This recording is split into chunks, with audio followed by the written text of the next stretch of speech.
Production support for award-winning News 6 has come from Whirlpool Corporation's Finland Division, working to make your life a little easier. Additional support has come from the Northwest Ohio Educational Technology Foundation and from this public television station. I'm Sarah Shoemaker from Leipsic Elementary School in Leipsic, Ohio. Today on News 6, we are going to visit a man who is really into trains, learn about baseball collectibles, and we'll see how they print forms.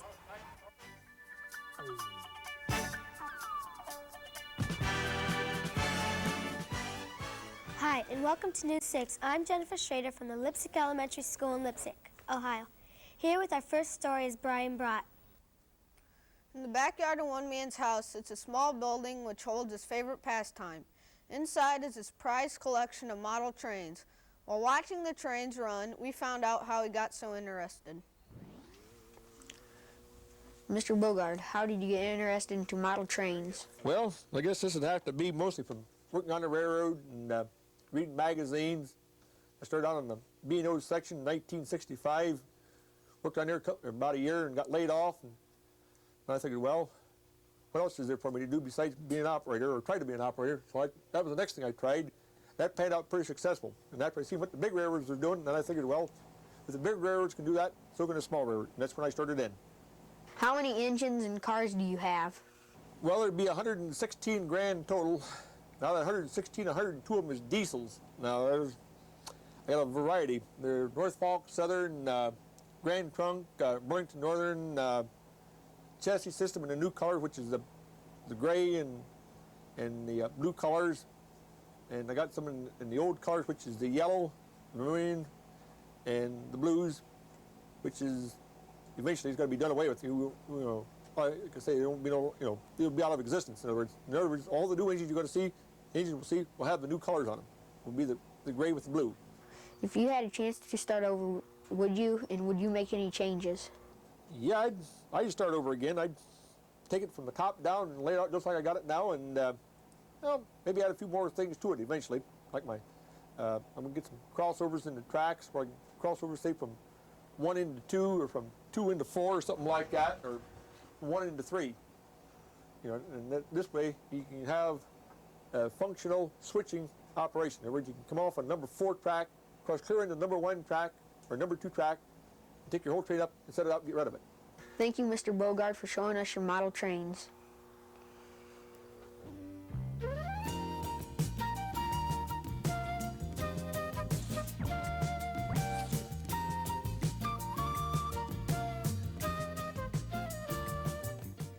Today's show is being produced by Mrs. Kay Shively and Mr. Denny Phillips, 6th grade classes at Leipsic Elementary School.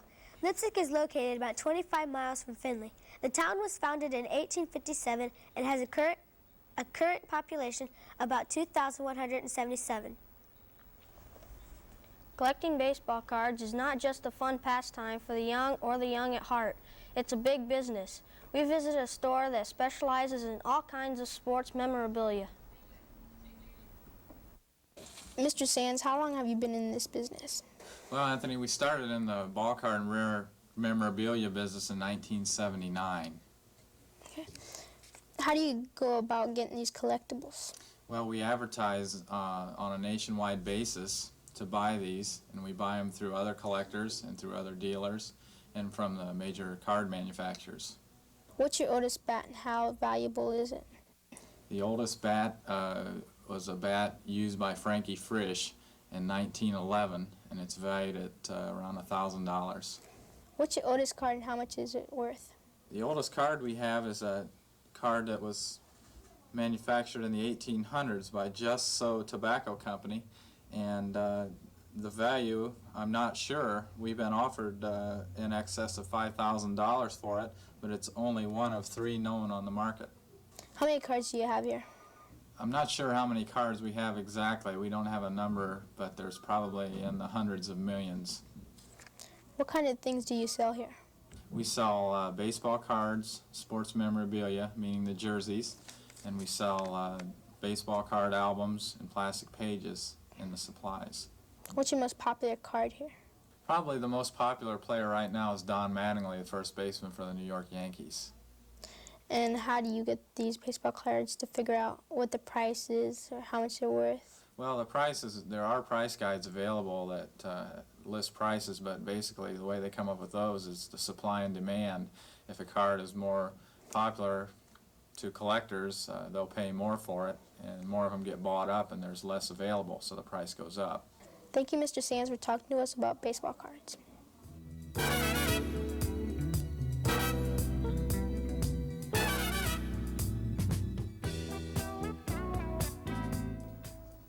The SCM Allied Agri Plan is in Leipsic, has been printing all kinds of business forms since 1950. We went to the plant to learn more about what they do.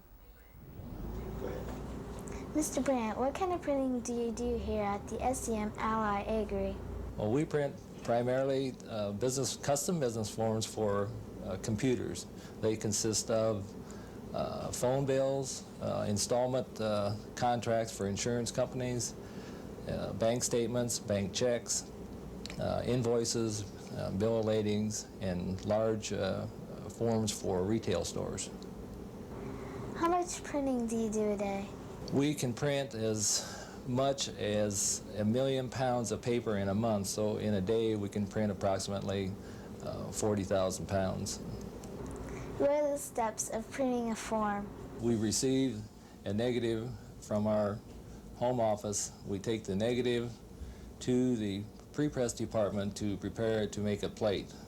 We burn the image into the plate, process it, then take the plate to the press. It is a metal plate. We wrap it around the cylinder on the press. The paper goes through the press. The printing is transferred from the plate to a rubber blanket, and the rubber blanket then transfers the image to the paper. Once the form is printed, it is taken to another section of the plant to be collated into a form. It could be a 2-part, 3-part, 4-part, 5-part. It can go clear up to 14 parts. We run the form through the collator machine, and it is either glued together and folded, or it can be glued together and cut off as a snap-out form. Once the form is put together, it can go to another secondary operation to either be booked or wrapped or whatever the customer calls for. Then it is boxed and shipped out to the customer. Thank you, Mr. Brandt, for showing us the printing plant. That's all for this week's show. Join us next week when News 6 travels to Archbold, Ohio.